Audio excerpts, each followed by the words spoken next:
Fly belly up. This is the game. It's cat and mouse. Smoked a turkey. Yes. He is down. He is freaking down. Said he shot an absolute giant. Fall obsession, baby. What's up, everybody? Welcome to another Fall Obsession podcast. I will be your host today. This is Nick Powell, the media production manager with Fall Obsession. I am here with a guest of ours, Daniel Rosinski. Did I say that right, Daniel? Yes, sir. That is actually right. I don't know if you get that a lot, but I'm sure your name gets butchered quite a bit, doesn't it? Oh, yeah, all the time. The struggle. But first of all, guys, I got to start out the podcast. We got to shout out our friends over at Elite. They take good care of us. Their products are awesome. If you haven't yet, go shoot an Elite bow. Take the Elite Shootability Challenge. You will not be disappointed, I can assure you. But man, Daniel, it's been a while. We've been trying to get you here on the podcast. I hear from a good buddy of mine, Martin Garcia with RSO, that you are the hog guy. Yes, sir. I'm a big hog guy. I like the hog hunt. That's awesome. I don't know. You live in Texas, right? Yes. Yeah, same here. So we both are here in Texas, where the hogs run rampant. But tell us a little bit about yourself and where you're from, who you are, how you got started, and all this stuff. Okay. I am from Texas. I'm from East Texas. In Willis Point, Texas. It's about an hour east of Dallas, out in the country. And we're a bunch of pigs, more pigs than you can even imagine. Gotcha. They just totally taken over. Mm-hmm. But now I've been running dogs for, I guess, all my life now. I'm 25 years old. Back when my grandpa, he's the one that pretty much got everybody into it. Gotcha. Okay, cool. And he's a big rancher. Him, my dad, they're big rancher, cattlemen. They got cattle and land all over the place, and the hogs, tear up the land. I got pretty you. bad, especially the hay fields and everything. But no, my grandpa was a big coon hunter. Okay. Back in the day, and so he traded dogs. He traded dogs all over the country, is what I've heard. He shipped them on planes and Oh, no kidding. all over the state. So did he train them to coon hunt? Yeah, he trained them and bred them. Gotcha. That's awesome. Yeah, he did state hunts. He did the world hunts. I've heard he was a pretty big coon hunter. That's awesome. Yeah, but then we got to the point where he was getting older, then the hogs started very populating over here on this side of the country. They just started becoming everywhere. Right. And I guess he decided to start training some dogs to hunt hogs. And yeah, I guess he already had he already knew how to do it with coons, so he just did the same thing with hogs. Oh yeah, and he had a bunch of dogs. I'm talking about like 50 to 75 dogs sometimes. Bunch of dogs. Oh wow. I remember when I helped them work, during the summer when I'm not in school, going out there and feeding the dogs in the morning when it's cold and in the evenings. That's awesome. Yeah. But no, he started hog hunting, and ever since I was little, I joined them, him and my dad and their friends, and hog hunting. We hog hunted all over our area. We had people from Missouri come down to hog hunt, and people from Louisiana will come down and hog hunt with us. Oh, no way. That's cool. Yeah, actually, I still communicate with the people from Louisiana and those friends of my grandpa and my dad, and I still trade dogs with them. Oh, nice. That's cool. So the main kind of hog hunting you do is with dogs? Yes, yeah. This is mainly with dogs. Okay, and you train them yourself now? Yes, I got my own group of dogs. I got all my equipment and everything all myself now. Okay. Now, have you ever hunted hogs with a rifle or bow, anything like that? Yes, I'll bow hunt, and I'll go out and rifle hunt every once in a while. I'll thermal hunt. I do it all. However we can get rid of them, right? Oh yeah. But my favorite thing to do is run them dogs and watch them dogs work. Yeah, I bet. I'd like to do that one day, man. I've seen video. We've all seen videos of the dogs working, and so I think that'd be something cool to experience. Just Oh the yeah, just the it's a adrenaline blast. rush. Very adrenaline rush. uh, well, so did your dad train dogs as well?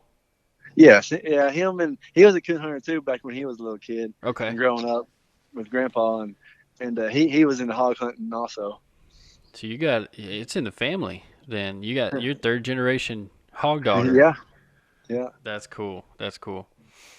So, kind of explain to our listeners how it works. Like, I know you train the dogs yourself.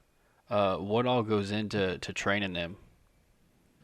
It takes quite a bit of time.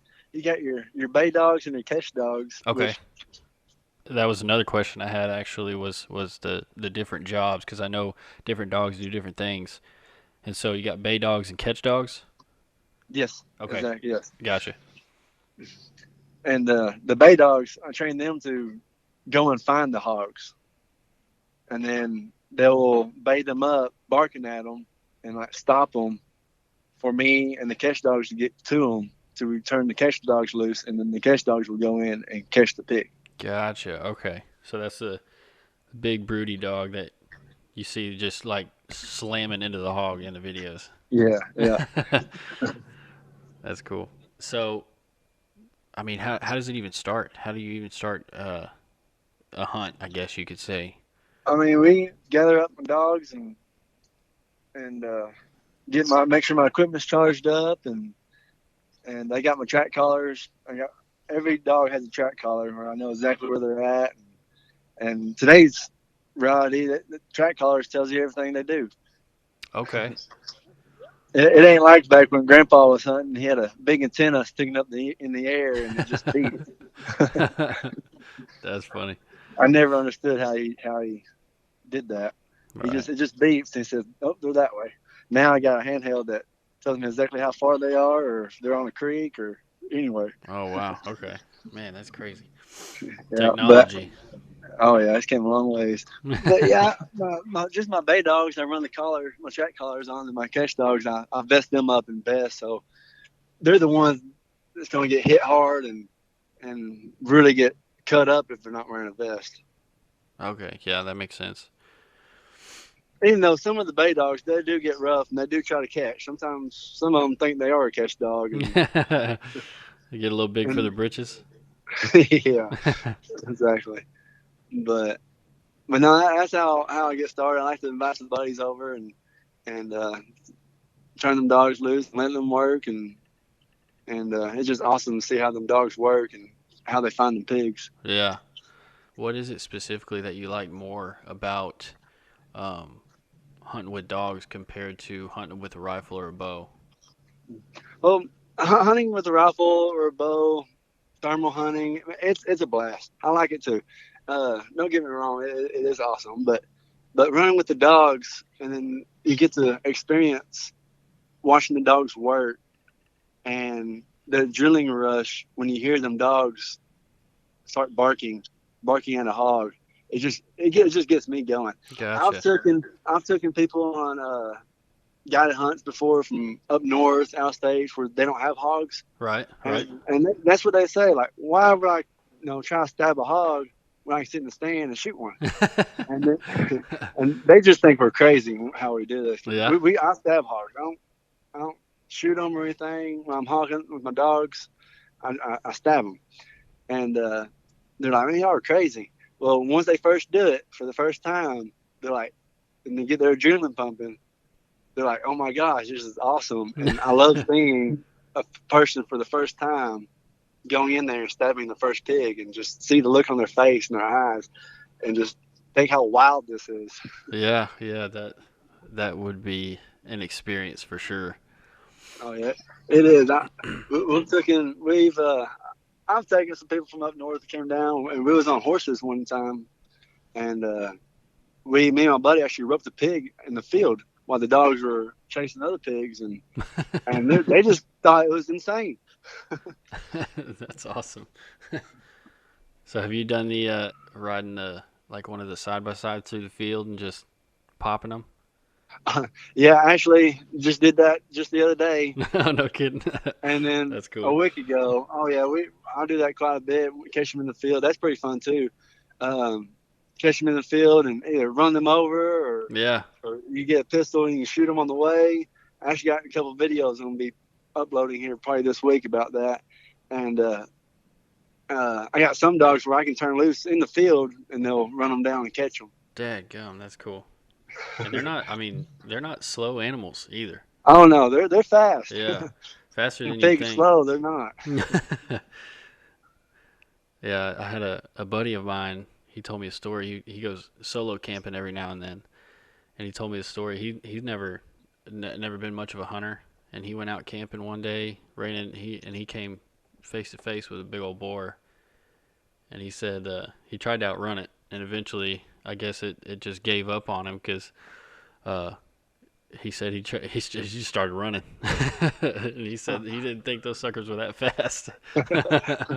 Yeah, yeah, they are. They're fast. I had a couple come after me one time while I Oh, was no kidding. hunting, and I had my buddy Josh for with RSO. He got experienced it real close on one of his first hunts when I took him hog hunting with dogs. He got up close and personal with one of them. That's crazy. And I guess for the listeners who don't know, we keep mentioning RSO. RSO is Rut'n Strut'n Outdoors. If you guys get a chance, go check them out. Got a lot of friends over there that put out a lot of good content as well. So go check them out, Facebook, Instagram. And I know Daniel, you're not a part of RSO, but you got a lot of buddies over there as well. Yes, yeah, I got a lot of buddies. I mean, I'm pretty much in with the group. I know a lot of them, and we all hunt together. There But you go. I do have my own page set up also, which is High Caliber Kennels, Okay. which shows all my hunting and a lot of my dogs. Awesome. There you go, folks. Go check them out at High Caliber Kennels. So, what breed of dogs do you usually use? My catch dogs I got, which is Dub. He's my main catch dog. He is a bulldog with some game in him, and I got another bulldog. He's a bully. There's a bunch of different bulldog breeds. I can't really tell you exactly what they are, but he's a bully, and then Dub is a pit bull with game bred in them. So I understood when I got them. And I got several bay dogs. I think a total of 7, 8 dogs right now. Oh, okay. And I got Kane. He's my number one go-to. He's a Catahoula, Gotcha. and Awesome. he's a really really awesome dog. He started out as a pet and didn't work out as a pet, so I started him hog hunting, and he's phenomenal. Gotcha. But That's awesome. I got him. He's Catahoula, another Catahoula. I got a mountain cur, a plot dog, a Rhodesian Ridgeback. I got well, the guy I got him from, he's called him Red Dog. I think he's a red bone is what he is. Okay. A hound, Like a hound hound? dog. Yeah, yeah, yeah. Mhm. And I've had blackmouth curs before. I've had Walker dogs before. Some that's passed away this year while hog hunting. Um, I got a mixture of breeds in my Gotcha. kennel. But I know several people that only run blackmouth curs. I know several that only run Catahoulas, but I Okay. mix it up. Gotcha. Yeah, I was gonna ask you if there's like a more popular breed that people usually run, or if you just have kind of done your own little experiment to see what works and what doesn't. Yeah, that's what I do. And a lot of people got different opinions. Right. Yeah. Sure. Sure. That in anything really. Yeah. Mm-hmm. So are you taking whenever you go out? Are you taking all these dogs with you? You said you got 2 catch dogs and 7 bay dogs. Are you taking them Uh, all with you? no, I don't take all of them. Usually I take about 3 or 4 bay dogs, and I'll take one. I like to take 2 catch dogs for sure. with me. But just the other day, I took 2 bay dogs and 1 catch dog, and we caught 6 pigs. That ain't bad. Um, really, yeah, really, you can only use if you want to. If you have a good enough bay dog, 1 is all you need, and 1 catch dog. Gotcha. Yeah. But I like to bring 2 or 3 bay dogs and 1 or 2 catch dogs for when you get on a big hog, big boar hog. They're hard to. They'll put up a fight. Yeah. I believe that. Yeah, they're not small animals either. No, I got on 2 the other night about a week or 2 ago, and tore my main bulldog Dub. It tore him up pretty bad, and caught 1, and then caught another big one. They're both of them were around 200 pounds plus, and they put up a good fight. Yeah. Have you ever lost a dog to a hog? Yeah, a lot more than what I would like. Oh, really? Yeah, oh yeah, it happens. I've lost catch dogs, and I lost a bay dog this year, not too long ago, Oh on a man. hog. Sorry to hear that. Yeah, it happens. It's part of the game. Right, yeah, yeah. So like when you're training your dogs, what kind of techniques and tips can you give to the listeners that work for you, that you've experienced that work for you? The best way to do it, which I've raised dogs as puppies and started them as puppies. I think the best way to do it is get them in the woods and let the old dogs teach the young dogs. Okay, so Um, you let the vets teach the rookies, huh? exactly. And That makes that's what sense. I like to do. But you can also get like tie up a pig, catch one live, put them in the bay pen, and let the dogs, the young dogs, see the pig. Let them see another dog barking at it, and like, hey, that's what we're supposed to be barking at. And then get them in the woods. More time in the woods is the better. Okay, I gotcha. But it takes time. Some dogs catch on really quick, and some dogs don't. Yeah, so I guess it's kind of a repetition game. Uh-huh. That makes sense. But it takes time. It ain't nothing that comes overnight. Right, yeah. There's a lot of time in doing this. Okay. Uh, do you ever go out by yourself? Like just you and your dogs? Yeah, I do go out by myself. A lot of people tell me I don't need to. My mom hates it when Of I go out by course. Yeah. myself. Mom is always gonna worry.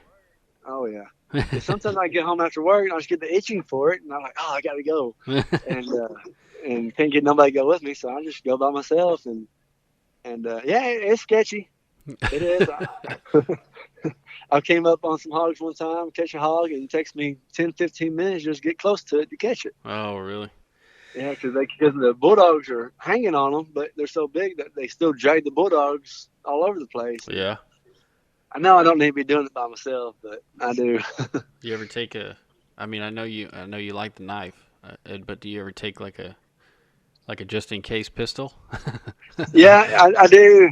I do take a sidearm with me when I think about it, if I don't forget it. Yeah. Especially when I go by myself, I will carry my a pistol on my side, but sometimes I forget. But Yeah, I'm bad yeah, about I that do. too. You Yeah. just get anxious. You're like, I just need to Uh, be in the stand right now, you know? uh, Then that's how you end up forgetting stuff. yeah, but when I do go by myself, I do try to carry one just in case something happens and I need one. Right, yeah. Never be too safe, I guess. Oh yeah, never. But yeah, them hogs, they're vicious. They'll come at you. Yeah, I believe that. Especially when there's a, a pack of dogs around them. Yeah. So what's the most hogs you've ever killed in one hunt? Uh, Let me think. I know we've killed 14, 15 in one day. No kidding. Yeah. What time span was that? Was that like a morning hunt, or was that like a morning to, sun up to sundown? No, that was more in the morning, from daylight, right before daylight, up to around noon, and that's when it's not hot outside. When it's in the cooler weather, you can run the dogs a lot longer without Okay. them overheating and getting hot. Oh, okay. That makes sense. See, like my mindset is more focused around like the animal I'm hunting. Like, oh, it's cooler outside, so the deer are going to be moving a little more. Right. But in your instance, you're focusing more on the dogs and the dog's Right. being able to run longer. So that's a interesting point of view there. Yeah, during the summertime, I'll start early in the morning when it's cool, Yeah. and then about 8:30, 9 o'clock, it starts heating up real hot, and it's about time to call it quits. Okay. Yeah, that makes sense. Um, if somebody is interested in getting into hog dogging, what where do they need to start? Um, Start with finding you a dog. You don't have to go out and buy the most expensive dog you find. I've hunted dogs from the pound before, and it turned out to be really good dogs. Oh, no kidding. Um, That's cool. but running dogs, you will need land to hunt on. Which is hard to come Not by. just not just 50 acres. I mean, them dogs don't know where the property line goes, but if you get permission, then you can go. You can go a long ways. Yeah. Them dogs will go a long ways. Them hogs will run far. You're right. Right. But you need your equipment, which I run the Garmin. Okay. I got the handheld and all the track collars, and those are really handy. And so And is that multiple collars and it'll tell you on one Garmin where each dog is? yes, which the Garmin Alpha 100. It's a handheld touchscreen, and I have six collars, I think now. I Okay. lost one the other day. One quit working, but they're the TT15s, and they will tell me literally everything on that handheld. They tell me where the dog's at, if the dog is barking, how many barks per minute, No kidding. That's if they're crazy. running, if they're treed. It will tell you everything. That is cool. And you can also train the dogs with them collars because they beep and vibrate and shock also. If you train a dog to not go after cows, you can shock that dog to make sure it don't do it again. Oh, okay. A lot of my dogs are they're cow broke. They won't chase deer. They won't chase cows. Gotcha. That's cool. So So then they kind of know, hey, when I chase this thing, I don't get shocked. So exactly. I'm Yeah, gonna chase that some more. yeah. And if they do get like too far away, like somewhere where I'm not supposed to be, and I can beep them, like especially if they're not on a hog. If they're on the hog, they're kind of hard to come back on because that's what they're supposed to do. Right. But I can send that beat and beat that collar, and they'll know what's come next if they don't listen. Oh, okay. Okay. Gotcha. So what's the biggest hog you've ever caught? I've caught with the dogs. I've caught this thing. I caught a couple around 300 pounds. There's this one I will never forget. He was probably around 350 to 400 pounds. He was one of Holy the crap. biggest we've ever caught. I'll never forget this. This is when my grandpa was alive and when he was there. The pig was so big, like when you go up and to leg it, when the bulldogs have it caught and you try to leg the pig, you couldn't even reach your hands all the way around its back legs because the back legs were so big, Oh my gosh. And so big so, around. just for the listener's sake, can you explain what legging is? Yes, when you send the bulldogs in to go in there and catch, which they're supposed to catch ear. My bulldogs, they go in there and they catch the ear. That's what holds their head down, and you can go up there and you leg the pig from the back legs. Once you got the pig by the back legs, the pig can't go nowhere. You pretty much got it caught then, and then somebody will come up and stab it right behind the front shoulder, right into the heart, and that will release all the blood, come out, hit all the arteries. But you gotta leg that pig, and you pretty much got it done. Gotcha. So you're essentially on that 350, 400 pound hog, you went and grabbed the legs and then picked it up. Yeah, well, which that one was a little hard. Luckily, there was I can several other imagine. people there. Yeah, we legged it, and somebody came in and stabbed it, and I think one bulldog got killed that day, Oh, no kidding. and yeah, he tore. It was. I think we took like 2 or 3 times before we could even bay him up or catch him. Golly. That's how big he was. He has some. Which a lot of these pigs, they got big cutters on them. Their cutters are. I've caught pigs with cutters on about 4 inches up Holy to cow. 5 inches long. Yeah, huge. Do And you ever do anything with those cutters? Make stuff or you just mount them? well, every big pig I catch that I have big cutters on, I cut the head off. I like to cut the head off and keep the skull. It's kind of like a trophy. Yeah, for I sure. I don't know how many heads I have. I have a bunch of heads. But like if somebody comes, I take them on a guide hunt or something, and we got a big pig. I'll let them keep that head. They stabbed it, and I'll let them keep it as a trophy That's or awesome. whatnot. But I like to do something with the heads. I really don't know what to do with them, but I got so many heads with big colors on them. They're awesome to look at, but I don't know really what to do with them. Yeah. And I need a display or somewhere to there put you them go. all. Yeah. You build you a man cave or something Yeah, and have your head wall or something. yeah. Put them on a tree, a head tree. There you go. There you go. You know Now how you're you see talking. people do it with the deer when they do a European mount, they have them on those metal trees. Yeah. They do the same thing. That'd be sweet. You might be onto something there. Yeah, I don't yeah, know if that maybe. I don't know if that exists yet or not, but you might be onto something. Yeah, maybe so. I need to look into that. So, if you could put a number on it, how many hogs do you think you've killed in your life? Oh wow.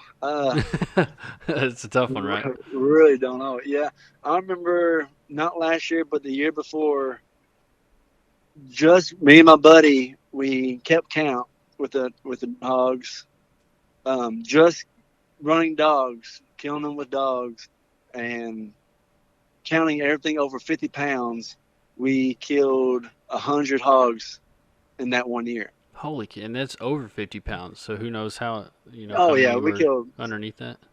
Oh yeah, we killed a bunch of little pigs, and we've shot pigs too before, and we haven't don't count them in there. This was just only running dogs, Gotcha. and that's when we're able to hunt, and then dealing with the heat and stuff. We hunt as much as we can, but I remember that year we caught right at 100 pigs. Dadgum. Just Yeah, laying them so down. within my lifetime, I really don't know how many pigs I've got. That's crazy. Well, man, it sounds like fun. Oh yeah, it's a blast, and I can't wait to take y'all one day. Y'all will absolutely love it. Oh man, I'm all about it. I've been, like I said earlier, we've all seen the videos of the dogs surrounding the hogs and everything, and it just like it just pumps you up watching it. Yeah, I wish we got YouTube videos. RSO has YouTube videos, and I got a bunch of videos on my page on High Caliber. But yeah, like last weekend we took this one guy for the first time hunting, and we caught 6 pigs, and that was his first time stabbing a pig, and I had to crawl into some ducktail weeds and stuff after one pig. I Mm-hmm. crawled in there and pulled the pig out, and he looked at me like I was crazy. Don't be surprised if I give you that same look. It won't be the first, it won't be the last. There you go. That's a good way to think about it. But no, we do some crazy things. That's cool. Even like uh, the other weekend when it was real cold, I had to swim across the creek to get my dogs and get the pig. And that creek was deep, and I got wet, and it was really cold. Yeah, But 'cause it's some things been you gotta do. yeah, it's been chilly here for a little while. It just got real cold yesterday. Yeah, But I know. Finally got cold, but yeah. it did again. I'm like, oh, where's that warm weather at? Yeah, no. Does the hog dogging slow down when it gets cold like this, or does that kind of ramp it Uh, up? no, it's just during this season right now, during deer season, I try not to go. I try to cut down a little bit because there's a lot of deer hunters, That makes sense. and I try not to get in the way with the deer hunters. But which the dogs don't. My dogs don't mess with the deer. They don't run the deer out. Right. But no, I do try to slow down. I'll go at nighttime, or I'll go somewhere where there ain't no deer hunters. But I do slow down a little bit during this time. But right after deer season, oh yeah, it's game on. Heck yeah, that's what I'm talking about. Well, yeah, we'll have to set something up for sure uh, after deer season's over. Yes, for sure. So I know you've killed a lot of pigs, Daniel, and I know I'm sure there's a bunch of listeners wondering where that meat goes. And I'm sure you use a bunch of it. And we actually have done a podcast over hog hunting. It's episode 11. If y'all haven't listened to it, go check it out. Um, but we put a lot of facts and a lot of statistics in there, and how much of a basically pest they are for Texas. And just like you said, with your grandpa starting hog dogging, he was a farmer and a rancher, and the hogs would jack up a bunch of their fields, and so he had to do something about it. And I'm sure there's some. What do y'all do with the meat, basically? Yeah, when we with the meat, which hogs are pretty good eating. They're not bad. Which I wouldn't myself. I wouldn't eat a big nasty boar hog, Okay. but a lot of people will. I mean, people got different opinions. I've seen people eat them before, but every once in a while, if I get itching, I'll cut the meat off of one, the back strap or something, take it home and cook it and eat it. Um, I've taken people hunting and they want the meat. We cut it up and they quarter it up, the back straps, everything, and take it back and eat it. And also, if we know people that are hungry, need meat and want a pig, we'll donate it to them. So it's just not a complete waste. But Right. a lot of That's times, awesome. if it's just a quick hunt or something, we'll leave the pigs out there. If Okay. like I said, like a big nasty boar, which in my opinion I wouldn't want to eat it, but we'll leave it out in the woods, which not technically wasting the meat. It's more of a cycle of life Yeah. because that meat there in that pig, it feeds other animals Okay. Yeah. such as coyotes or buzzards. They got to eat too, so Yeah. it Absolutely. just goes into the cycle of life. That's awesome, man. Yeah. I couldn't agree more. And I know there's a bunch of people who think, oh, you're wasting it. Well, just like you said, well, first of all, there's so many pigs in the state of Texas, it's ridiculous. I can't remember the exact number, but it's like 1.2 million pigs or something. So it's it's not a detriment to the population, and it's not bad for the environment, I guess you could say. That's the first point. Second of all, just like you said, it's a circle of life. That the meat on that pig is going to feed something, whether it be one of us, or one of us that kills it, a family that needs it, or the coyote that's trying to feed its pups. Whatever it may be. So whether we take the meat for ourselves or leave it out there, because I do the same thing when I shoot hog. Usually, either I'll cut the back straps out of it, and then I'll leave the rest of it. And so, you couldn't have said it any better, man. That it is the circle of life, and so that meat's not really going to waste. I guess is the whole point. Right. Well, all right, Daniel. If you don't have anything else you want to throw in there, we're gonna move on to our rapid fire questions.